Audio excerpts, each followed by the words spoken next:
الله الرحمن الرحيم. الرحمن علم القرآن خلق الإنسان علمه البيان. الشمس والقمر بحسبان والنجم والشجر يسجدان. والسماء رفعها ووضع الميزان ألا تطغوا في الميزان وأقيموا الوزن بالقسط ولا تخسروا الميزان. والأرض وضعها للأنام فيها فاكهة والنخل ذات الأكمام والحب ذو العصف والريحان. فبأي آلاء ربكما تكذبان؟ خلق الإنسان من صلصال كالفخار وخلق الجان من مارج من نار. فبأي آلاء ربكما تكذبان؟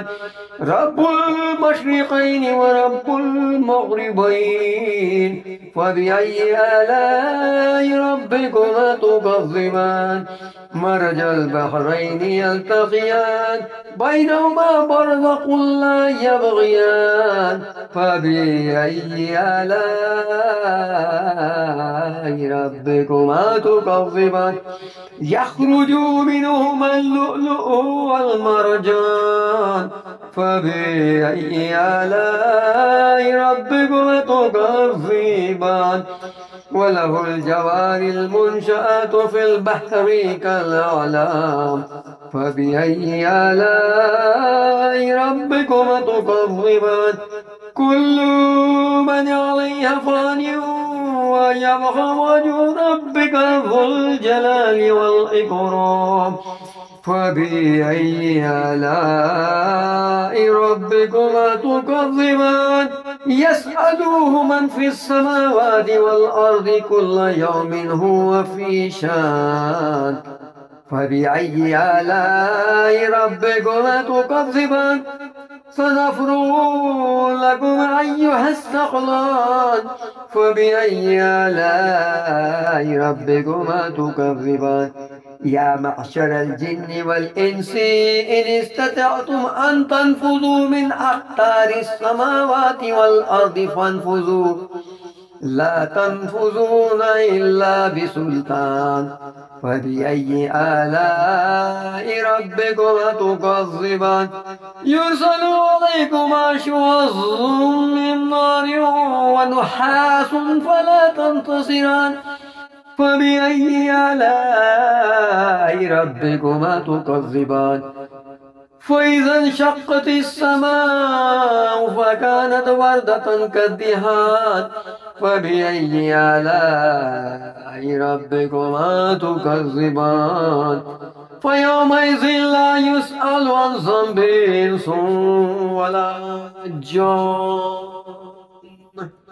فبأي آلاء ربكما تكذبان؟ يعرف المجرمون بسيماهم فيؤخذوا بالنواصي والأقدام. فبأي آلاء ربكما تكذبان؟ هذه جهنم التي يكذب بها المجرمون يطوفون بينها وبين حميم آن. فبأي آلاء ربكما تكذبان؟ ولمن خاف مقام ربه جنتان. فبأي آلاء ربكما تكذبان؟ ذواتا أفنان. فبأي آلاء ربكما تكذبان؟ فيهما عينان تجريان. فبأي آلاء ربكما تكذبان؟ فيهما من كل فاكهة زوجان. فبأي آلاء ربكما تكذبان؟ متكئين على فروش بطائنها من استبرق وجنى الجنتين دان. فبأي آلاء ربكما تكذبان؟ فيهن قاصرات الطرف لم يطمثهن إنس قبلهم ولا جان فبأي آلاء ربكما تكذبان كأنهن الياقوت والمرجان فبأي آلاء ربكما تكذبان هل جزاء الإحسان إلا الإحسان فبأي آلاء ربكما تكذبان من دونهما جنتان فبأي آلاء ربكما تكذبان مدهامتان فبأي آلاء ربكما تكذبان فيهما عينان نضاختان فبأي آلاء ربكما تكذبان